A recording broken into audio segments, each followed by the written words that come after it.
Bismillahirrahmanirrahim. Assalamualaikum warahmatullahi wabarakatuh. Perkenalkan, saya Nadia Sari, NPM 2531192, mahasiswa Universitas Teknokraт Indonesia, program studi S1 Sistem Informasi kelas SI 25DX. Sini saya akan menjelaskan materi UTS tentang toleransi dan moderasi beragama. Mana tugas dari Bapak Asgaf Asnan Siregar. Toleransi dan moderasi beragama atau wasatiyah. Pengertian moderasi beragama, wasatiyah. Pertama, moderasi beragama adalah cara beragama yang seimbang, adil, dan tidak ekstrim, baik dalam keyakinan, praktik, maupun tindakan. Dalam Islam, konsep ini disebut dengan al-wasatiyah, yang berarti tengah-tengah, adil, dan profesional. Lalu, moderasi bukan berarti mencampur adukan ajaran agama, tetapi mengamalkan agama secara benar tanpa berlebihan dan tanpa meremehkan. Dasar Al-Quran tentang moderasi. Yang pertama, umat wasat. Dalam Quran surah Al-Baqarah ayat 143 yang berarti, dan demikian pula kami menjadikan kamu umat yang tengah, wasat, agar kamu menjadi saksi atas manusia. Ayat ini menegaskan bahwa umat Islam adalah umat moderat. Yang kedua, penolakan ekstremisme. Quran surah Al-Maidah ayat 77 yang berarti, janganlah kamu berlebihan dalam agamamu. Lalu yang ketiga, perintah berlaku adil. Dalam surah Quran An-Naf ayat 90, sesungguhnya Allah menyuruh kamu berlaku adil dan berbuat kebajikan. Pengertian toleransi dalam Islam. Toleransi atau tasamuh berarti sikap menghargai perbedaan keyakinan budaya, pandangan, dan memberikan ruang bagi orang lain untuk meyakini agamanya tanpa memaksakan agama kita kepada mereka. Yang kedua, toleransi bukan berarti menyetujui semua keyakinan, tetapi menghormati hak orang lain. Dasar toleransi. Dalam Quran surah Al-Kafirun ayat 6 yang berarti, bagimu agamamu, bagiku agamaku. Lalu, Quran surat Al-Hujarat ayat 13, Allah menciptakan manusia bersuku dan berbangsa untuk saling mengenal. Lalu, tujuan moderasi beragama. Yang pertama, mewujudkan kehidupan yang damai dan harmonis. Yang kedua, mencegah radikalisme, ekstremisme, dan kekerasan atas nama agama. Yang ketiga, menjaga persatuan bangsa khususnya di negara multikultural seperti Indonesia. Yang keempat, menguatkan pemahaman agama yang ramah, inklusif, dan sesuai ajaran Islam. Lalu yang kelima, membentuk karakter muslim yang adil, toleran, dan bijaksana.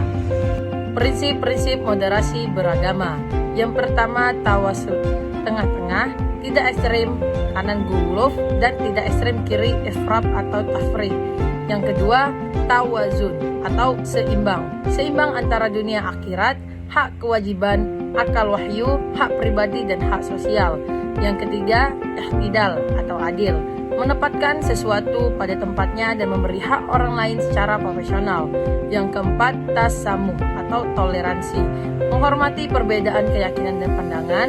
Lalu yang kelima, syura, musyawarah atau mengutamakan dialog daripada konflik. Yang keenam, islah, perdamaian, menghindari kekerasan dan mengutamakan perbaikan. Lalu yang terakhir ada qudwah atau keteladanan. Nabi selalu menjadi teladan toleransi dalam kelembutan. Lalu bentuk toleransi antar sesama muslim. Menghormati perbedaan mazhab, tidak membidahkan atau mengkafirkan perbedaan furu'iyah, lalu saling menasihati dengan cara baik. Yang ketiga, toleransi dalam kehidupan sosial, bekerja sama dalam kebaikan, menghormati adat istiadat, dan yang terakhir menjaga kerukunan di masyarakat yang plural. Lalu contoh moderasi beragama di kehidupan mahasiswa. Pertama, menghargai teman beda agama, tidak memaksakan keyakinan. Yang kedua, menghindari ujaran kebencian di sosial media. Yang ketiga, berorganisasi tanpa fanatisme kelompok. Yang keempat, berdiskusi dengan sopan walau berbeda pendapat. Yang kelima, mengikuti kegiatan lintas agama selama tidak menyangkut ibadah. Yang keenam, tidak menganggap kelompok lain sesat hanya karena perbedaan kecil. Lalu manfaat moderasi beragama. Mencegah konflik antar agama dan antar kelompok, menciptakan lingkungan kampus yang damai dan produktif, membentuk karakter masyarakat yang ramah dan toleran, menjaga persatuan bangsa Indonesia, dan menguatkan citra Islam sebagai agama rahmatan lil alamin. Lalu tantangan moderasi beragama di era modern. Radikalisme digital, propaganda di media sosial, hoaks yang memecah belah, polarisasi politik yang menggunakan sentimen agama, fanatisme kelompok dan intoleransi, misi step prestasi salah paham terhadap ajaran agama. Lalu kesimpulan dari seluruhnya, moderasi beragama atau wasatiyah adalah konsep penting dalam Islam yang menuntut umat menuju cara beragama yang seimbang, adil, dan tidak ekstrim. Sikap ini sangat relevan dalam konteks kehidupan modern, terutama di negara multikultural seperti Indonesia. Lalu toleransi atau tasamuh adalah salah satu prinsip utama moderasi yang mengajarkan umat Islam untuk menghargai perbedaan agama dan keyakinan tanpa meninggalkan akidah Islam. Dengan memahami dan mengamalkan moderasi beragama, umat Islam dapat berkontribusi aktif dalam menjaga kerukunan, menghindari konflik, dan mewujudkan kedamaian dalam masyarakat. Moderasi beragama bukan hanya konsep tetapi tuntunan hidup yang harus dipraktikkan dalam sikap, perkataan, dan perbuatan sehari-hari. Sekian video dari saya ucapkan terima kasih. Saya mohon maaf apabila ada salah kata. Pada Allah saya mohon ampun. Saya akhiri. Wassalamualaikum warahmatullahi wabarakatuh.